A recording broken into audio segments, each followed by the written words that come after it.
Hey, what's up, guys? Part two here. Since Time here put out some great videos, and I didn't want to reply to all of them with all the good points he made.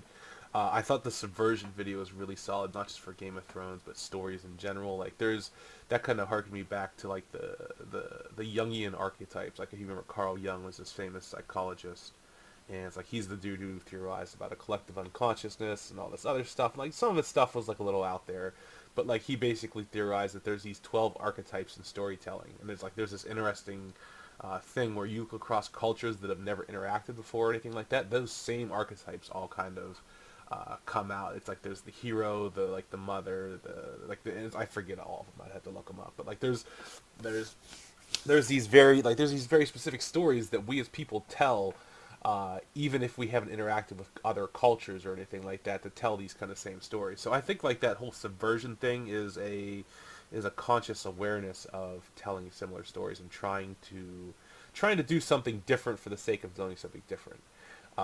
This is like another one of those little goofy things, but there was this show called, I think it was like Chef's Table on Netflix, and it interviewed these chefs, and it kind of like highlighted them, who who were doing like things that were kind of above and beyond, and I think it was like the second guy is where I first stopped watching, and like the first one was like this. I don't remember who the first guy was, but like he was someone who was just like kind of perfecting the one guy I remember is this dude was perfecting his craft when it came to like making pasta. Like he was an artist when it came to making pasta, and pasta is like this simple process to make, but like they went in from grinding the flour to every step along the way, to like the way they made, like the way they stretched the dough, the way they rolled it, the way they formed it, all that kind of stuff. And it's just like it was just kind of like a masterpiece of a basic element, a basic ingredient. And the next guy they went to, I thought came off originally as like this super pretentious dude, and like he was doing like one of his like famous dishes was called tortellini and brodo, which is like an Italian dish, which basically means like tortellini and broth. Like it's a very common, very rustic kind of dish. And it's like the way he kind of worked it out was he was changing the nature of the broth. Like he was like like the foam thing and everything like that. And he was actually one of the originators of that kind of thing. And when I first saw it, I was like, man, this is just some pretentious stuff. Like I'm not all about that. Uh, like I would rather like someone execute something well, classically done, than trying to like you know do that. And it wasn't until I went back and watched it again that I kind of realized the purpose behind it. And this like and you or I think that's like I stopped watching about halfway through the episode, and once I watched the full episode that I fully understood why this guy did it. And what it boiled down to was this guy, had spent 20, 30 years mastering his craft. He had he would like to perform like I said, the people who were doing the pasta in the other episode, like he had done that kind of level of cooking. Like he had mastered things. He had taken them to as far as the level as they basically could, and he was looking to explore outward. And he's made the comments, something along the lines of, uh, he's like, I do it because like of passion, of wanting to explore and find something new. He says not everything works, but he says I want to push the envelope to see what we're capable of doing. And I think that's that when I got that, I got a bit more respect for what he was doing, because he wasn't doing it to like to impress his audience or anything like that. Like he was doing it like out of self exploration. And what kind of was implied or inferred out of it was there's a lot of people that don't reach that point of mastery before going to that point of exploration. And I think that's kind of tying that back to what we've been talking about, is that kind of same thing happens with storytelling, where a lot of people try for that creative, uh, outside the box thinking without mastering good storytelling first. And with storytelling, like there's a lot of elements that are kind of in play, and you can see how that kind of falls apart. I think Game of Thrones is one of those things where uh, they had some solid source material. Now they didn't have perfect source material, because I still maintain that there are parts of the story that I think that they probably improved over time. Like that I said, like it's like people were like sleeping on the fact that, I think season 4 is when the books ran out, maybe season 5, And it's like not all the stuff they did was bad since then. Like, uh, I haven't read the books, but like I've read some like of the like kind of the cliff notes and the comparisons and things because I'm interested in, but I'm not interested enough to read those long books like that. I'm not I'm not much when it comes to the sitting down and doing stories like that. I got real world to work on, man. You know how it is. But yeah, like there was like the Hard Home one was like one of the ones I feel like from what I understand in the books versus what they did, like they did it better. Like they so it's like it's not I'm not saying like, oh, they're just trying to like George R. R. Martin is just straight up better and knows better and everything like that. Like I think what they ended up falling into was one, it's like they set an unrealistic timetable for the series.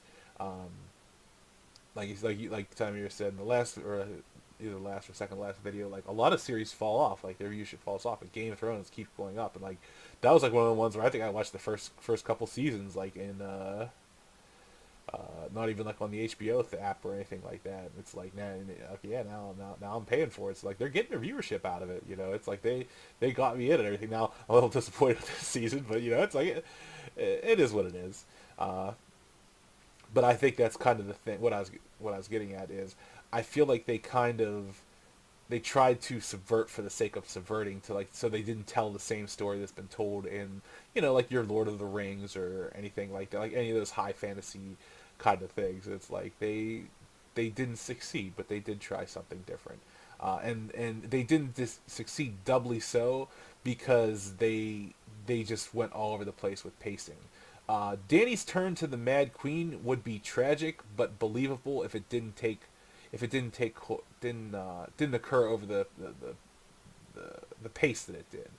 Now there has been signs that has been there. As I said, like and like I said, even I still stand by what I said is like everything in her story arc has been about uh, her advisors, uh, her even like her actions, like the girl like when she was torn up by the girl who was killed by the goat. I think last season she had like this exclamation quote where it's like, "I will not rule a kingdom of ashes." When it came to like her approaching something or another, I can't remember if it was King's Landing or what exactly, but it's like she was, you know, for every hint of her being a Mad Queen, like there was two hints of this isn't who I want to be, uh, and I think that if we would have seen a slower decline, if we would have seen like a better kind of like a better execution of it, like that story would have been tragic, but it would have been better told. It just wasn't. It wasn't like necessarily bad. It just wasn't well told.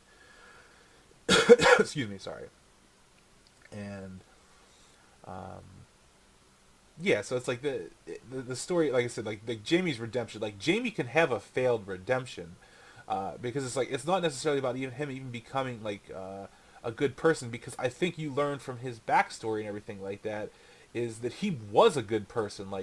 Uh, like he was the only one who didn't treat Tyrion like a monster. Like he stood up for Brienne. Went to bat for like going against that freaking the bear and everything like that. Like there's protected her honor, that kind of stuff. He slayed the Mad King when he saw King's Landing burning, and it's like that should have been like he should have been like you would think he'd be like out of the King's Guard or something like after that. Like that should have been like career ending for him. Uh, but like it was just one of those ones where it was the right thing to do, and I think he realized like, oh, the world is so crappy that listen, I'm not even gonna care about any of that. Like I'm just gonna keep banging my sister and doing whatever from this point out. Like there was I think there was like that middle time where it's like I think like like you remember like the very early seasons where like the night Sansa wanted to believe existed, like the honorable man like that. I feel like that was Jamie earlier on. Like that was Jamie early in his life, and then the world just kind of wore him down. But a bit more jaded, a bit more. Well, you know what? Listen, I understand now. Like you look out for you and yours. Like he should have been heralded as a hero, and he got labeled the Kingslayer. It's just like people are snide. They talk about it behind his back. Like it's like he's like, listen, man. Like listen, I put my neck on the line. I saved probably millions of people, and people call me the Kingslayer. Like that's all they see. That's all they can see it for. So his kind of perspective on things is like, hey, listen, we'll we'll look out for me and mine. So his redemption arc isn't so much him becoming a good person, it's more him finding that like no, it is worth it to care a bit. And again, he could have a failed redemption arc, but the way the storytelling is set up, it's he just turns on his heel and immediately like goes against all that stuff. Like there's no back and forth. There's no like building it up to fail. It's just like, oh nope, it happened. He decided to go back against all the stuff that he has done to kind of build himself back up to be that knight that Sansa believed existed out there. Like like it's like he like there's so much about this thing about families and everything like that. It's like he abandoned his family to go fight in the north because they broke an oath. Like that's if you talk about like that ideal knight that I keep quoting, like I can't remember the episode it was, like I think it was when Sansa first got to King's Landing or one of the earlier seasons, and it's like the idea that there's these very honorable people out there that like that hold like the guard the realm of men and all that kind of stuff. It's like this I feel like was Jaime's journey back to it, and he just kind of turned around. Like it wasn't like there was this great build up. There wasn't like this thing. It's just like he's like, nope, I'm okay. And like the thing with Arya, like I said, I know Tamir said like that he was okay with the Arya thing. Like I said like a couple of the people like Arya and Jon, their turns weren't as sharp. Like and what like I said, what I was more getting at is it felt like so much of this. It felt like so much of this was a backtracking of character development. Um, and it wasn't like they completely did it, but like to an extent, like they kind of threw away seasons worth of development. And it's like people can fail. Like people can fail at their character development. It's not saying that you have to have a payoff for it. That's something that Game of Thrones has shown us. But you know, you need to do it in a reasonable way is the kind of big thing. And just because of the nature of the way these episodes came out, the short season, like I said, what they were offered a 10 season run and went for a six, like what was it, 6 7 episodes, whatever it was. So it's like they had a better chance to tell a better, more fleshed out story, but they ended up with this kind of rushed mess that they have now. And it's a shame because like you look at the camera work that goes into it, like you look at some of the scenes they shot, the CG that was produced, the characters have acted their ass off. Like think of that, like I said, we've talked a lot about the bad stuff and everything like that. Think about like the scene where Jamie and Tyrion get to say their last goodbye. Like that to me, they acted their asses off in that one. Like him basically saying like you're the only one who didn't treat me like a monster. You're the only reason I survived as a child. Like it's kind of that affirmation. Like Jamie left the North saying like I'm a monster. I love a monster, and like I've always been a monster. Because of it. It's like no, he wasn't. Like he excused the faults of his family, but like he loved his little brother, and like the world did not like his family, the world they saw him as the imp and all this stuff, and it's like that was never Jamie. So it's like there was that was an insanely touching moment that was I thought really well acted. Like it was just man, like I could be about half choked up talking about it a little bit, but it's just like there was stuff like that you know it's no fault of like I said, it's one of those ones I don't think anyone faults the cast. I don't think like anyone faults the crew. Like there's definitely good that's come out of this. It's just the writing and like I said, I'm not even saying like the writing, like the potential story arcs aren't necessarily bad. It's just the pace that they're done at is bad. And I think it leads people into the idea that they're betraying characters in a way. Um, excuse me. What I was getting at with Arya was it makes her come off to me as a bit wishy-washy. Like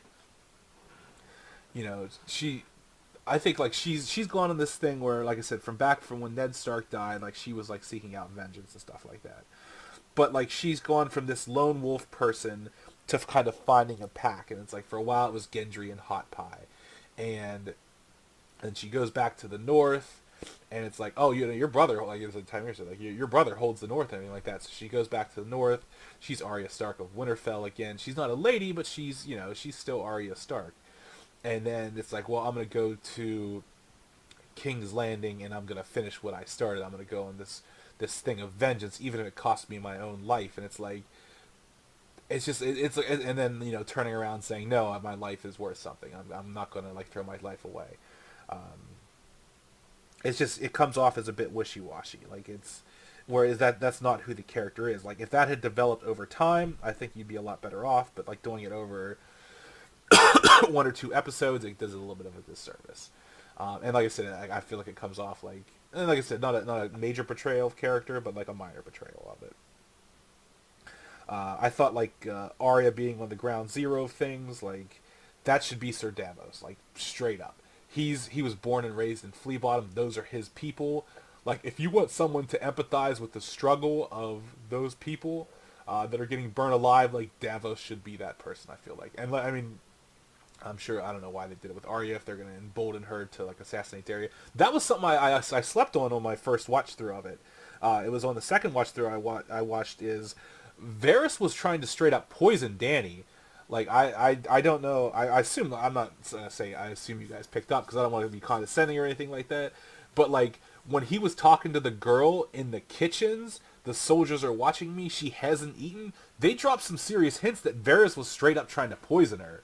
Like he wasn't about like some let me get the news out there or anything like that. He was doing multiple steps to make sure that Dany died. Like it wasn't like he wasn't taking a half measure or anything like that. At least that's what I garnered from it was the scene with the little girl on second watching was no, he's trying to poison her. She hasn't eaten.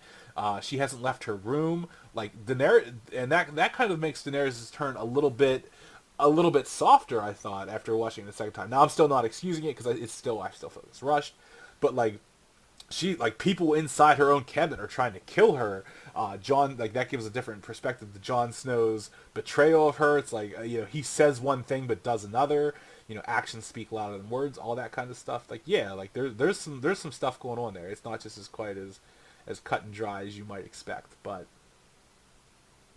yeah, like I said, I think more of it comes down to like the pacing that they shoehorn themselves into and the amount of story they want to tell. So things that might be okay just end up coming off not okay because you're having to tell this build up or this growth, this build up and this turn in the course of two episodes when it should probably take two seasons.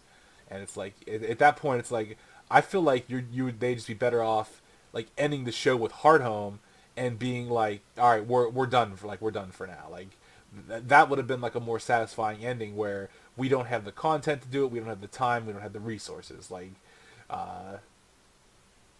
whereas now it's like, yeah, you're getting all like the endings you want to see and you want to know, but you're also rushing them to get there. So is it worth it in that regard? Like, is it worth it for story closure to get it, or is it worth it to have told a good story that you didn't completely finish? Like that's I guess kind of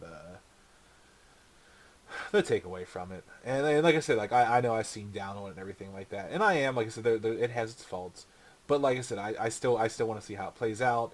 I'm still interested in investing in these characters. Like man, like I said, I feel like Cersei has given so little this season. Like I think like the acting she has done for that character, uh, she like absolutely deserves an Emmy. But like this season, she kind of doesn't because it's like she has so little to work with because everything's so rushed that we've got so much to go through, and it's like yeah, that sucks.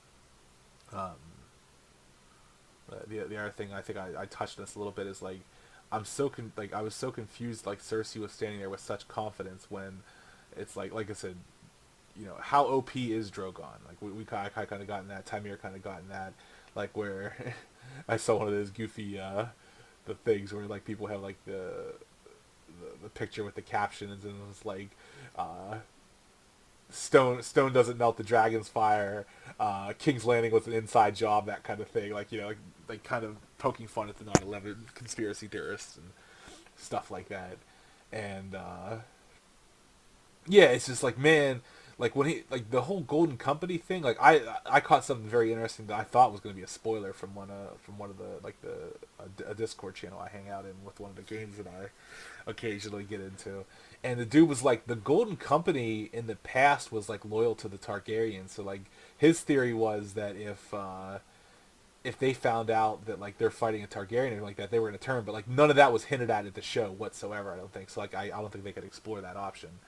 But like that would have been like an interesting twitch where it's like, oh, the Golden Company, like they kind of turn and then like Cersei's Cersei's basically betrayed by the politics of man rather than an overpowered dragon like blowing everything up. But yeah, like I said, like you look at what Drogon's blast like I think Tamir had mentioned whenever the Viserion was breathing fire at Jon and kind of blowing it over his shoulder. It's like Drogon's blasts were just straight up destroying boats and buildings like they were like key level explosion type blasts. And it's like I know he was always the strongest, but it's just like is that how strong he was? And I feel like if that's the case, like man, like why was like Cersei was woefully unprepared, and she just stood out a window and kind of watched it all take place. And it's like okay, like that's I guess like that's the big thing you were banking on. I don't know. Yeah, like it's just the plan fell short. Like it just and I think it fell short from being rushed. Like I said, I'm not down on the show like so much for like the bad characters or anything like that. I feel, and like I said, after watching it the second time, I feel like I'm more down on it because rushing it kind of that was the beautiful part. Like I thought, like the first season. Now, I haven't gone back and rewatched the first season here recently, but I thought the first season was this kind of amazing turn in storytelling where you exist in a magic world, but magic was legend. But then you got to see magic come to life with Dany emerging from the fire with the dragons and like all this other stuff. Like it was like the things were seeded. Uh, you got hints that uh, magic is a thing, but like you didn't really know that it was a thing. Like it could just be a legend. It could be something people don't understand. It's like no, magic is real. And then like even when you start to get hints like that the gods are real, the old gods and the new, or like the new I think a little sketchy, but the new might not be the I don't know like because Tamir was talking about like the children and everything like that and like the trees being like the old gods like them being kind of tied to it, like maybe acolytes or something like that, and like the Lord of Light out there doing work. I know Sean and I have talked like, man, if I'm signing up for any religion in that universe, it's the Lord of Light. Lord of Light's out there doing work. I mean, yeah, he burned some people and everything like that, but I don't see any. I don't see any followers of the old gods igniting flaming brands and getting visions of the future and all this other crazy stuff, or like doing like these major spells and battles like what's her name did. Uh, yeah, like I'm signing up for the Lord of Light just based on what I've seen in the show because like those people that operation seems like they've got some stuff going, whereas like the old guys are just kind of sleeping and everything like that. It's kind of funny. Is like in Unleashed title to the real world. It's like that's that wasn't something that I borrowed it from, but like that's something that kind of came out of it was the reason the new gods emerged in that world was and people know this like this isn't like outside the game information like anyone who kind of looks into the theology of it is like the old gods have kind of grown quiet, so like maybe that's why your Lord of Lights pop up and everything like that. You see the Lord of Light in Unleashed, he's gonna be there now. But it was like one of those ones where it's like like yeah, and it kind of goes back to those same kind of stories being told. It's like yeah, like there's definitely a similarity there. Though I'm not looking to subvert expectations quite as much with it. Um, yeah, but yeah, like I said, I don't want to seem too down on the show, but like I think it's something like what we talked about with Star Wars is the more things that don't that don't kind of gel, the easier it becomes to pick out faults in things. And like The Last Jedi was a great example of that. Like you show me an entertaining movie where I sit down and watch it for a couple hours, I'm gonna be a little easier on its faults than something where I'm just like that I end up frustrated with. If I'm frustrated with it, I'm probably gonna look for more faults because it's just like it justifies my frustration. Like okay, like this makes sense. Like well, they rushed this story, they had this character act out of character, like they did all this stuff. It's like no, like if I sit there and enjoy it, and I think maybe that's what they're banking on. It's like oh man, Game of Thrones hasn't been like this giant action piece set. It's had some very, very things like let's just hit them with like 6, 7 episodes straight where it's action set after action set. They're gonna love it. They're gonna eat it up, and it's like no, like that's not the Game of Thrones audience. Like yeah, it has mass appeal, so I feel like there are portions of that audience that is going to treat it like a summer blockbuster. But I feel like there's other fans that are going to see it as a disservice to what they loved about the show. It's like I don't need a summer blockbuster. There are summer blockbusters out there if I want to watch it. Like this is political intrigue. This is this is kind of like a realistic take within a fantasy setting where it's like you're not the hero with plot armor. Like you make a mistake, you get in over your head, you get stabbed, you get killed. The human body is fragile. The best warriors can die to situations where you wouldn't expect them to. That kind of thing, like a lucky strike or overwhelming odds, like that they underestimate. Like they can still die. And then they kind of threw that away, and then they just kind of added the extra thick plot armor to everyone. It's like maybe that plot armor was there before and we just didn't recognize it, but it seemed like with all the people that died that people liked and everything like that, like maybe that plot armor wasn't as thick back then. Yeah. But yeah, like I said, and like the point I'm kind of stressing is like I don't want to be too down on it. Like I think it has redeeming qualities, and I don't think it's like a hot pile of garbage like some people are all about. It's like I said, like the actors are awesome. There's some awesome set pieces. There's some awesome scenes. There was one or two other scenes that I had when I thought about making this last night, but it was late and I didn't get to it. I actually saw Timer's video just after he posted it. I was just heading to bed, but yeah, it's like the one with like Jamie and Tyrion. I thought was just like was so heart wrenching and moving, and it was such a short scene, and it was like that was something that was earned, like because you followed the imp, you followed Jamie all this time, and like they both had their faults, and like that was kind of the thing where I think like I've also kind of watched some interviews with stuff is like how what's his name, Tyrion's actor, why am I drawing a blank on it, Peter Dinklage, was saying like how he was frustrated with how Tyrion went from this cunning kind of cold character to like this hopeless optimist, like oh no, like it'll work out, like oh no, we have to trust this person, and it's like they basically made him like this insanely naive type person, or it's just like it seems like constantly like underestimating his opponents, he's making all these mistakes, and it's like yeah, I guess that's kind of his arc, but it's like that's not who we know the character to be, like he's the god or lord of tits and wine, like that's who he was, and it's like to see that, and it's like he's not learning from his mistakes either. Like he's constantly like okay, like let's put my trust in this person, let's overestimate or underestimate this person. It's just like it's kind of it goes against everything that he was up until that point. All right, I've probably harped on it enough, but yeah, like man, we need to do some Avengers talk now that everyone's seen it, because like I've only seen it once, and I'm already kind of probably fading on some of the details, but man, there was some awesome stuff in that. I had one big complaint. It was the Hulk didn't show up in the last thing. Uh, sorry if this spoil. Yeah, everyone said they saw it. I hope they did. I'm gonna check with Tamir first before I post this. All right, we'll call it there.